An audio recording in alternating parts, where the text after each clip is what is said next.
If you run ads in your business, this may be the most important training you ever watch. Now, I don't say that lightly. I'm not a big fan of hyperbole. I don't like calling things the most, the greatest, the least, the worst, the best.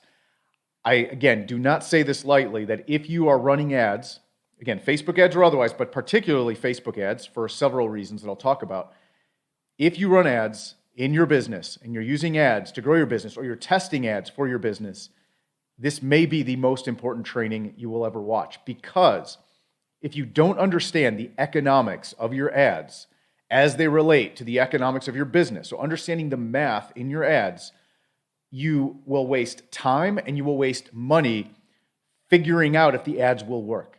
And if you are running ads, or you've tried running ads, and you think to yourself, these ads aren't working, what is going on? What's going wrong? It may be marketing, it may be bad marketing, and you can improve the marketing. But you may have great marketing and just have bad economics. And as I always say, great marketing never beats bad math. So understanding that math and understanding it early enough will save you a lot of time, a lot of frustration, and a lot of money, because you won't spend so much time testing. And if you have an agency that's running your ads for you, you're going to be able to tell very early on and basically keep them honest and call them on it, especially if they're taking a % of ad spend, and say, hey, this isn't going to work. Explain to me how this will ever work.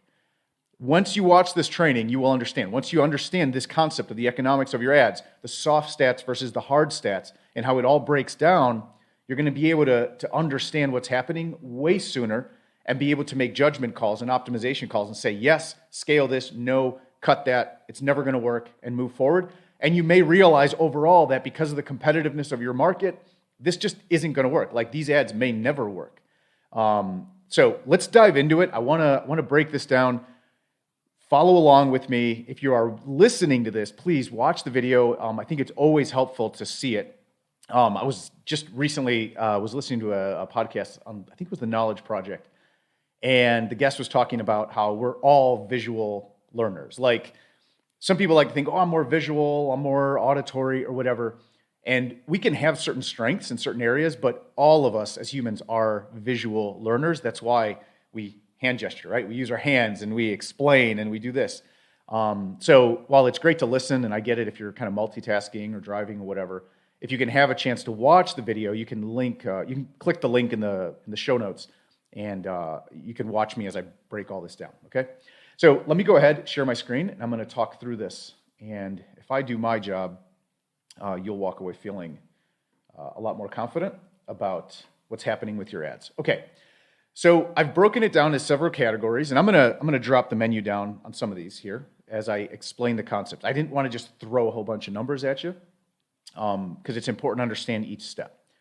So soft stats, let's just go in order here. Soft stats, these are the things that happen in the ad and before the sale. So think of this like before the click and right up to the click on your ad. So you have an ad, people see it, ultimately they check it out, and if they're interested, they click, okay? So let's take a look at that and understand what are these stats, and there's a lot of soft stats you can look at, and there's a lot of ways to break this down.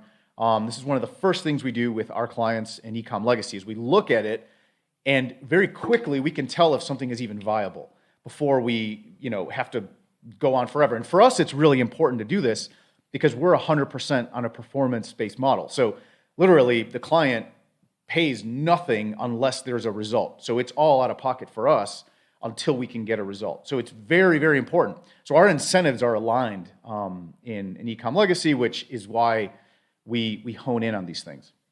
So the first thing, soft stats. Let's look at a couple critical numbers here and talk about them. And then and by the way, I'm showing you real life examples of one of our clients so you can see how this all breaks down, and then we'll play with the numbers to see how it influences things, okay? So number one is link CTR, link click-through rate. This is the rate, the percentage at which people click the link on your ad. So there's the ad, and there can be a lot of different things to click on. There could be a video to play. There could be a share button, a like button. There could be the see more. That's probably one of the most common. If you have an ad and there's a lot of copy or more copy than just a few lines of text, there's the ... and then see more, and they click that, right? So that's CTR all. That's click-through rate all. link click-through rate is just what percentage of the time are people seeing the ad and clicking the actual link to go wherever you're sending them, homepage, product page, whatever it is. CTR all is all link clicks. Now, they're both important, and we focus a lot on CTR, the link CTR, link click-through rate, but CTR all is also indicative of some things. So really quickly, some benchmarks for you. And this is where all of this can change, because ultimately it breaks down to this number here, cost per link click. Cost per link click is a product. It's a result of click-through rate and cost for impressions. So you can have a very high click-through rate and a very high cost per impression and still have a good cost per link click. You could have a low click-through rate and a low cost per impressions and have a low cost per link click, right? So those two things produce the cost per link click. And that's ultimately what we want to hone in on and optimize for and look at to see if the economics even work for our product, okay? And this will all make sense in a little bit. So if you're kind of not certain where I'm going with this, just follow along. And again, if I do my job right, it should all make sense at the end. So as a benchmark though, because we're all kind of selling in the same price range, maybe your product is a $500 product, okay, with a 90% margin. Well, great job, congrats. If there's demand for your product and it's $500 and there's 90% margin, you will pretty much always be able to make ads work. But for most of us, right, we're kind of in that $30 to $70 range average order value, probably in kind of a 70% profit margin, give or take 10%. So for most people, a link CTR of 1.5% or better is a great benchmark to aim for. CTR all, 3% or more. And 3%, CTR all, the reason this is important is it shows, it's kind of it's a gauge of interest. So if someone sees your ad and they look at the video real quick or they look at the image, they kind of see the headline and they decide they want to click see more, that's an indication that there's a good match. And what we generally find is that if CTR all is about 3% or better and CTR, that'll mean CTR, the link click-through rate will be 1.5% or better. There's a correlation between these two. Now, that could be off, but we're looking for these to gauge interest in the ad and then in the product and the messaging, and then ultimately to gain interest in, more specifically, the product now that they've read it with link CTR. So CTR all is kind of like getting their attention. Does the copy grab and the headline, the image, does it stop the scroll? Does it stop them in their tracks and break that, that them scrolling and get them to stop? That's CTR all. Link CTR is then, okay, are they now so interested they actually want to check out the product and go and dive deeper? Ultimately, though, cost per link click is what's going to matter. I'm going to show you how important this is. And this is the number that's going to allow you to see, to not have to spend $1,000, $2,000, $3,000 to see if the ads will work or not. You'll be able to know very early on based on cost per link click. And there's things you can do to influence this. That's a totally separate training. But generally, let's say that this you can maybe influence it, 10 or 20% up or down. So let's just take it at face value that whatever your cost per link click after 20, 30, $40 in ad spend is going to pretty much stay within that range. So then you can have confidence to know, hey, this can work or can't work, and then you can optimize based on that. So this is an actual number. We're at 47 cents with this company, and you'll see why we were able to go from, I think their high watermark before they came into our program was $10,000 a month in sales, or they were like at $8,000 a month. I'm not sure exactly. And we've gone to $170,000 a month. And we've been able to do it quickly because once we found the vein of gold, once when the numbers made sense, we had tons of confidence to then pour fuel on the fire and get after it, okay? So those are the soft stats. All right, so now there's a click. So the hard stats are kind of like what happens after the click. So let's break that down. So you have a conversion rate, which ultimately leads to your cost per acquisition. So here, the conversion rate for them is 3.03%. An average on cold traffic is like 1.5%. So there's high demand for this, and people want it, so they're clicking and they're buying at a more than average rate. In fact, kind of like double the average rate. That is going to help us tremendously. That combined with a high margin and a high average order, it's not even high, it's just higher than $30, because everyone's trying to make ads work with and I'm going to show you why this doesn't work. If you have a $19 average order value with a 50% margin, you need a super low cost per link click and a very high conversion rate to even break even on the acquisition, on the purchase. But these are the stats, and this ultimately leads to the cost per acquisition. So it's a little over $15 to acquire a customer. Is that good or bad? Well, it depends on what happens at the sale. So this is a product with an average order value of $35.69. I've talked about this extensively. I will continue to talk about it extensively because I don't like all the focus on AOV, average cart value, average order value, because that's nice, but you need profit. If you don't have profit, it doesn't matter. You could have a $1,000 average order value, but if you have a $1 profit in that order, it doesn't matter. You only have $1 to work with to buy a customer, okay? And if it costs you $15 to buy a customer, it doesn't matter what your average order value is if your margin isn't high enough on that AOV. So this product has a $35.69 AOV on these ad campaigns that we're running. And this is all average from all ads that we're running for this. And the profit margin is 67%. That's with discounts applied at checkout, all that averaged out. So when we take that, now we can get to the hard truth. Are the ads working or not? Is all the way up here, going up to the cost per link click, is this viable, economically viable? You can have all the best marketing in the world, and maybe you can get some mega influencer to promote it, and then you can use that to snowball into more demand. Okay, fine. Barring that circumstance, or you being, in a Super Bowl commercial or something, I guess, if you want to go from nothing to something and use ads to scale, we know there has to be demand. We know there has to be a high conversion rate. And we have to see how much do the ads actually cost, which is baked into this cost per link click, okay? So now that we know this, what is the hard truth on these numbers? Well, here you go. The availability, what we have available in profit to spend on acquisition is $23.91. How do we get that? Well, we just take our average order value times the profit margin. That's how much cash, how much profit, after expenses, cost of goods, fulfillment, shipping, labor, everything, that's how much is left to acquire a customer. And what did we say with these actual numbers the cost per acquisition was? A little over $15.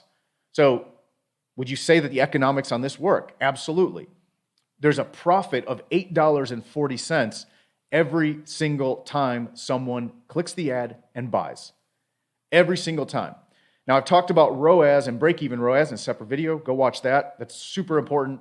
That's probably, if this is the most important video or the most important training that you will watch if you run ads, break-even ROAS has to be a close second, if not a tie for the first. You have to know that number. So our actual return on ad spend here is 2.3, and our break-even is 1.49. So as long as our ROAS is above our break-even, we're making money on acquisition. Now think about that. That's so powerful, right? You're making money when you acquire the customer, plus you're collecting all the other kind of halo effect gains, right? You're getting more traffic to your site. The pixel is getting more seasoned. You're getting more impressions, more brand awareness. Social proof. You're getting emails from non-buyers, right? Through different, whether it's your cart abandonment, your pop-up, whatever it is, you're getting people opting in. So those are potential people you could convert into buyers. You're getting buyers, which is the most valuable thing for your business that you can then resell and turn into repeat customers. You can survey your list to understand what they want so you can create new products. There's all these things that happen in addition to profiting on the sale if you can be above your break-even ROAS when you run a campaign, okay? So hopefully all this makes sense, and if you see this, this is a clear example of, yeah, of course, if you have these economics, pour fuel on the fire, get after it. So now I want to show you how how quickly this can all change. So let's say your cost per link click was 47 cents, but now we go to 75 cents. Everything else has stayed the same. We went from making $8 per sale to losing 84 cents. Now, we might be willing to do that because we know repeat purchases, we know the lifetime value, and we have systems in place. Again, this is what we do on our end. This is what me and my team do, is how do we maximize lifetime value so that we can have more resources, more capital, essentially, to buy a customer, right? So you could see how quickly, if these were the stats, if we went from what was it, 47 to 75 cents, you can see how the math starts to break down. And forget it. If we get to 125, this isn't sustainable. I mean, unless you're sitting on a pile of cash that investors have given the company to go acquire customers to figure out how to get profitable at some other point in the future, this isn't going to work. You can't lose $17 per sale on a $35 sale for any amount of time and stay in business. And this is with an outstanding conversion rate, very good average order value with great margin, but the economics don't work. So hopefully this makes sense, and obviously we could play around with these numbers and you can see what it is for you. It's something I encourage you to do because you have to know this. And very quickly, we would know if we were running an ad and the cost per link click was $1.25, we don't have to spend much money. And again, we were forced to become aware of these things because we're putting up the money. We're putting up our team and everything before we ever make a dime in our model. And so it's very important that we know we can quickly make judgment calls on what works and then scale what works and cut what doesn't, because we have to get results very quickly. So for you, this is going to save you a ton of time, and it's going to save you money because now you're not having to spend $100, $300, $500, $1,000, $2,000 to see, oh, it didn't work. If we get a statistically significant number of clicks, or not even statistically significant, just a decent number of clicks, and what that decent number is we could talk about, but ultimately you can look at your clicks, and if your cost per link click is too high, it's just not going to work. It doesn't matter what else you do. And now you can come in here and say, well, hey, if we got a 7% conversion rate, all right, or a 6% conversion rate, okay, now it works. Well, you better have a heck of an offer to get a 6% conversion rate on cold traffic. So you can see how pulling these different levers helps you figure out if the economics for your product and your ads is working. And if you keep trying ads and it's just not working, there comes to a point where you might have to go to different platforms or come up with a different offer. But you have to get these numbers to line up, because the bottom line is bad marketing great marketing rather, never, ever, ever beats bad math. So you have to know this math. I hope this all makes sense. I hope you're able to apply this, because if you understand this, it gives you a huge advantage, because I guarantee you your competitors don't know this, and they're not thinking about this, and they're probably hiring someone else to do this work for them, and the person doing the work for them doesn't understand this either, unfortunately. So go apply this, get after it, go scale your business, and I'll talk to you next time. All right, bye.